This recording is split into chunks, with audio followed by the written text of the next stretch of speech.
All right, ladies and gentlemen, welcome back.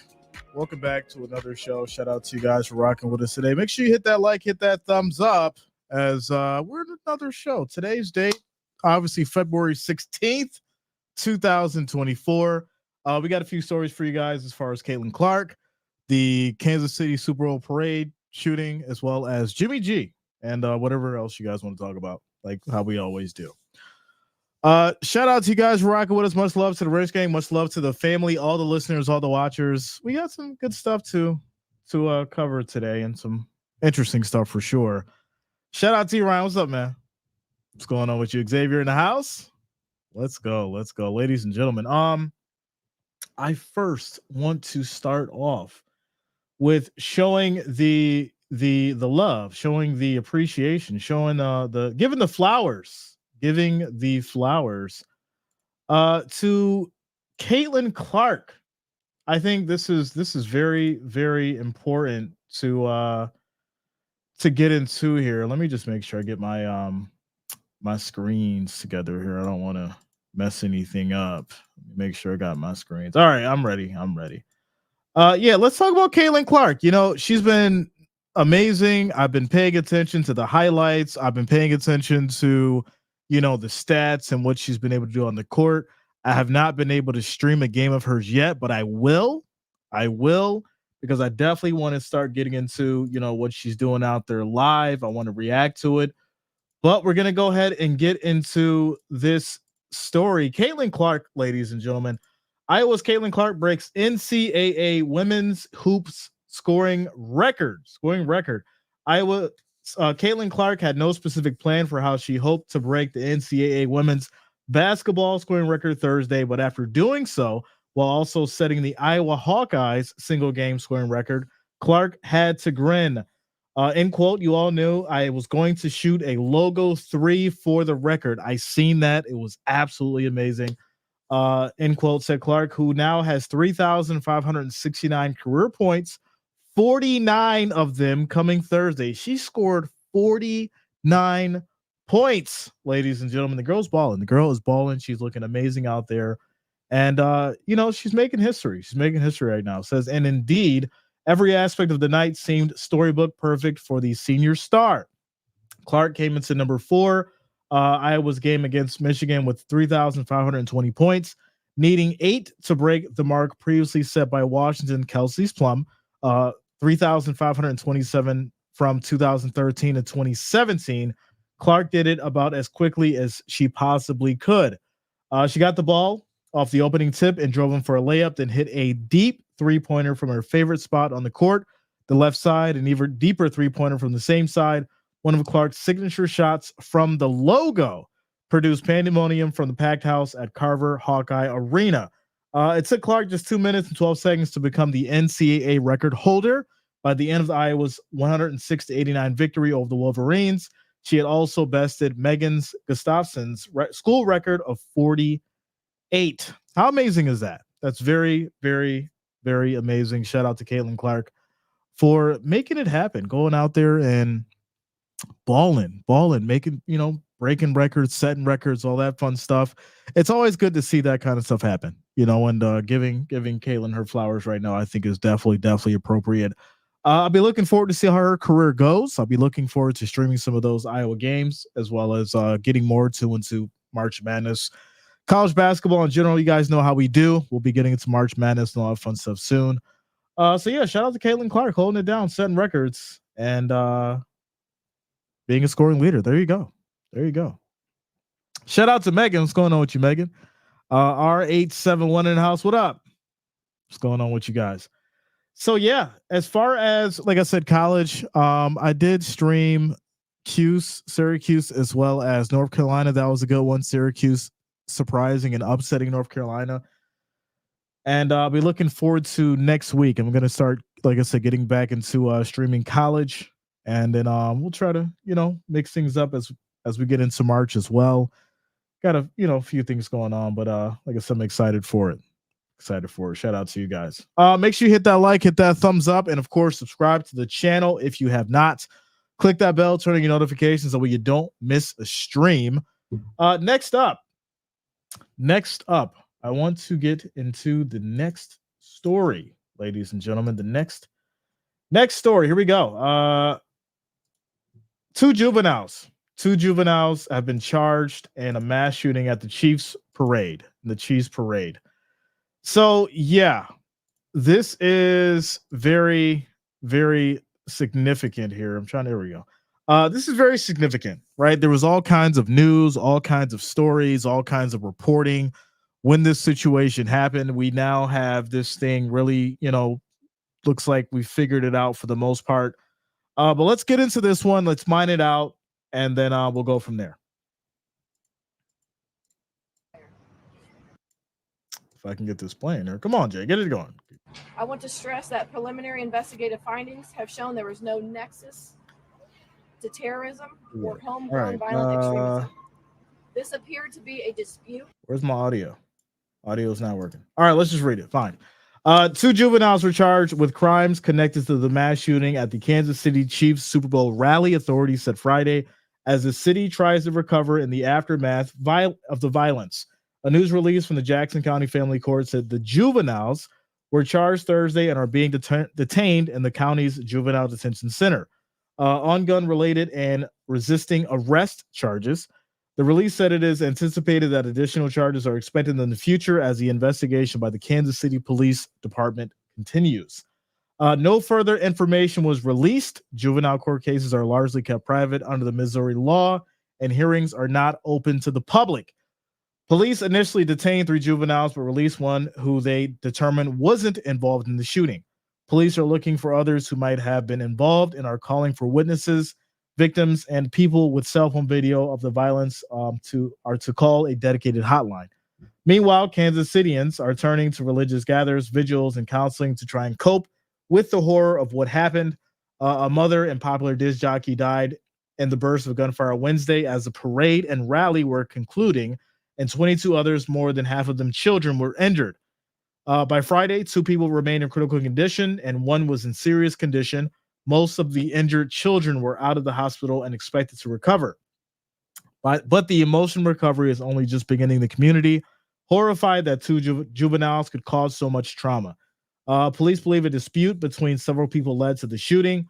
The slain woman was identified by radio station KKFI-FM as Lisa Lopez Galvin, who host of Taste of Tijuana on Friday. A family friend, Katrina Rojas Vincent, said she could feel Lopez Galvin's presence as she stood near the shooting site. So yeah, let's get into this. Let's talk about this. This is very, very rough for a couple of reasons. Number one, obviously there's children involved here, right? There were so many different descriptions of who did what and who did this, and various different reports as far as false information, and then other information came out, and then there was obviously issues of or pictures of people who may have potentially caused the issue, all kinds of stuff. Now we've narrowed it down to 2 juveniles who have caused all this chaos and this specific issue. So number one, the fact of the matter is, you have thousands of people trying to enjoy a parade. It's a Super Bowl parade, and nobody should ever feel that they can't be safe, whether they're going to a parade, whether they're going to a mall, whether they're going to the movies. It's really sad and unfortunate. Most importantly, though, rest in peace to the deceased, and hopefully the other injured people will heal fast, and prayers to them. Now, when we try to understand as far as violence, you can get into the political realm of it. You can get into whatever you want to talk about, and that side of things. The reality is, you've got 2 juveniles who caused this issue. You have 2 kids, and obviously it's very difficult to get into the specifics of this because the specifics have not been released. They're children. Names aren't released. We don't know the background. We don't know anything as far as them specifically yet. I'm sure there's going to be some kind of news come from this some way, somehow, eventually. But right now we just don't have the specifics of it, and it's kind of hard to give an opinion on it. It's kind of hard to give any kind of true take without the full information. So I think the reality is, prayers to prayers to the individual who's deceased. I think that's most important. Um, Lisa Lopez Galvin. We're gonna say her name, and then obviously the other 22 individuals that were injured in this shooting. Prayers for them as well. So that's the unfortunate part of the situation, right? It was juveniles involved. Someone lost their life. And this is during an event that should have been peaceful. This is during an event where people were trying to celebrate their team, celebrate, the Super Bowl victory for the Chiefs. And no one should have to feel worried. No one should have to feel scared or nervous of going out in the public and, have the fear of being shot. That I think that's sick. I think that's the terrible society that we're in. And obviously, I don't have the answers as far as how things need to change or how they're going to change. But I will say this: I think the reality is, me personally, I believe in protecting yourself. I believe in being vigilant. Unfortunately, there was children involved in this situation. How can you tell a child to be vigilant? How can you tell a child to be to protect themselves? It's tough. It's very rough, and you know I don't think anybody is going to be able to have the answers as far as how to prevent this kind of situation. So I'm just going to leave it at that. Just going to leave it at that, and that's just the reality of it. Let's hop into the chats. This is what happened with Jimmy G. We're going to get into that next. Corey Jackson says definitely a terrible thing to see. Yeah, I remember when I first heard about the situation. I actually got a phone call. I got a phone call that told me what was going on. And so I didn't believe it, because there's so much stuff and so much news that gets put out there that's just trash and that's not real, that when you hear this kind of thing or when you hear about this kind of scenario, it's like, really? Like, no, it's not happening. And then obviously, you go to the top news sources, whether it's Fox or CNN or ABC, whatever you use. And you see that it's breaking news broadcasting, and it hits you in the gut, like, oh wow, this actually is really happening. So then your first question is, well, how many people have been hit, or how many people are injured, and all that kind of stuff. And then whether or not someone is involved, all that kind of stuff goes through your mind, I think, in these kind of situations. And it's really sad because it's not just we become numb to it as a society because of everything that's been going on. I think it's more so we start understanding these situations happen and how is it going to affect what comes next. And I think the importance of news, the importance of it being reported accurately, right, is what helps people determine those feelings and emotions. Because when you have a chaotic situation like this and it's not reported correctly, that's what leads to the speculation. That's what leads to the uncertainties.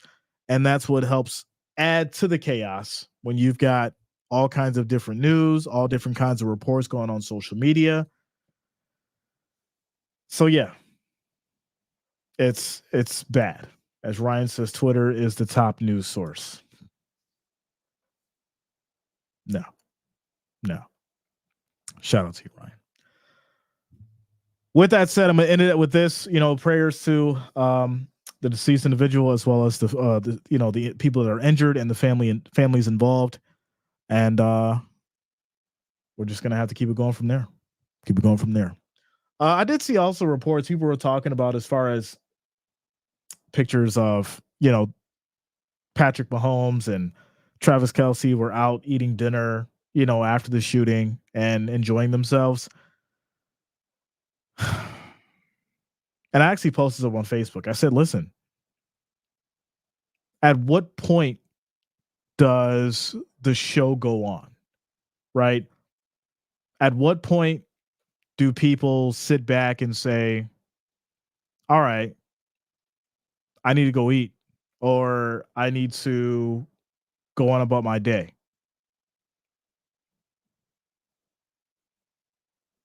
It sucks. Um, some people, I think, were expecting them to do something more. I think some people were expecting them to respond a different way. But how do you tell someone to respond that has nothing to do with it. It's tough. Taylor Swift did donate $100,000 to the deceased funeral. Let me just confirm that. I want to be accurate with that information. I do think this is important to bring up and to let you guys know, because, like I said, different people respond in different ways. But Taylor Swift did donate, and let me just pull this up here. Share this, get that fixed, and pause that. Okay, here we go. Let me bring this up here. So there we go. Oh yeah, Taylor Swift donates $100,000 to the family of Lisa Lopez Galvin, mom killed during Chiefs parade shooting. So it goes on to say Taylor Swift has donated a staggering $100,000 to the family of the mom shot and killed at the Kansas City Chiefs Super Bowl parade earlier this week. The Post can confirm. A GoFundMe fundraiser created following the tragic death of Lisa Lopez Galvin, 43, received a pair of $50,000 donations from the 14-time Grammy winner on Friday. Sending my deepest sympathies and condolences in the wake of your devastating loss. With love, Taylor Swift. The message under each donation read. Both donations were signed by the Cruel Summer singer. So, I think that's a good gesture, right? Taylor Swift didn't have to do this. Taylor Swift didn't have to donate. She didn't have to do anything. So it's good to see that someone would come out and do something like this for sure. One big thing that I do want to mention, though, and I do think this is very important because I don't think many people are talking about this. Let's not have to set up GoFundMe accounts when somebody passes away. Let's have life insurance. Let's make sure that we have life insurance. Once again, for the people in the back, let's make sure that we have life insurance so that we don't have to go set up a GoFundMe and hope that people donate so that a family can be taken care of. I think that's one of the biggest things that people forget about. And yes, I do understand that some people may can't afford it. I do understand that some people may not have access to it. Find a way to get access to it. Find a way to get health insurance, especially if you're working a job that offers it. Take advantage of it because you don't know. You never know what's going to happen. This is a prime example of you just don't know. So I think that's another important part of it. All right. Let's go to get into Jimmy G. Jimmy, ladies and gentlemen. So yeah, Jimmy G is in the news, and it's not for something good. Unfortunately, he has been suspended for PEDs, and that's not good, right? We understand that Jimmy G really probably may not even be with the Raiders next year, so this just adds more fuel to the flame. But before we get started, make sure you guys hit that like, hit that thumbs up, and of course subscribe to the channel as we get into this one. Jimmy G, ladies and gentlemen, Jimmy G says Raiders Jimmy Garoppolo gets 2-game ban for violation. Las Vegas Raiders quarterback Jimmy Garoppolo is being suspended 2 games for violating the NFL's performance-enhancing substances policy, league sources told ESPN. The policy violation is said to be related to Garoppolo using a prescribed medication without having a valid therapeutic use exemption from the league, according to sources. So what this sounds like to me is this may have been something that is experimental, that was prescribed, right? Just because it's prescribed doesn't mean that it's actually a real drug that the league could stand by. So it says without having valid therapeutic use exemption from the league, according to sources, Garoppolo will not appeal the suspension and will miss the first 2 games of the 2024 season, per sources. Sources also said that the Raiders are expected to release Garoppolo before the 5th day of the new league year in mid-March, when he would earn $11.25 million roster. Garoppolo also has a $11.25 million base salary guarantee for the 24 season that now could be voided because of the suspension. And that's kind of funny how that works, right? It's kind of interesting how that could be brought up because you've got money involved and guarantees and all these, people and lawyers could figure out a way to get that voided. Well, we'll keep it going. Says the quarterback signed a 3-year, $72 million contract that included $33 million guaranteed with Las Vegas in March when Josh McDaniels was the team head coach and Dave Ziegler, the general manager. With Antonio Pierce now the coach and Tom Telesco the general manager, there is no connection or commitment to Garoppolo. The Raiders will be looking to add another quarterback in the draft, with some around the league believing that Las Vegas could make a strong play to trade up from the number 13 pick that it currently holds. Once the Raiders officially release Garoppolo, the two quarterbacks in the roster will be Aiden O'Connell and veteran Brian Hoyer, who also has ties to McDaniels and Ziegler from their time together in New England. Garoppolo, 32, is expected to be looking for his third team in as many seasons, having played with San Francisco in 2022 before he left to sign as a free agent with the Raiders in 23. Under NFL rules, he will be allowed to participate in the offseason activities and training camp with any team he signs with. But once the regular season begins, he will be barred from his new team for 2 weeks because of the suspension. So there you go. Jimmy Garoppolo will be suspended for 2 games, basically 2 weeks.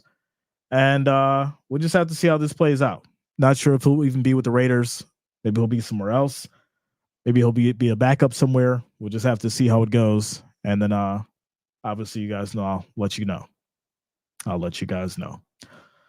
Tyler says Garoppolo heading to Miami. That'd be interesting. Backup for Tua Tagovailoa. Shout out to you, Tyler. Ryan says only 2 games, but if it's the MLB or NBA, it's a year ban. It was prescribed medication. He just didn't have a valid therapeutic use exemption. So there you go. So yeah, ladies and gentlemen, with that said, there's your sports roundup for the day. Tomorrow we'll try to get into some college basketball.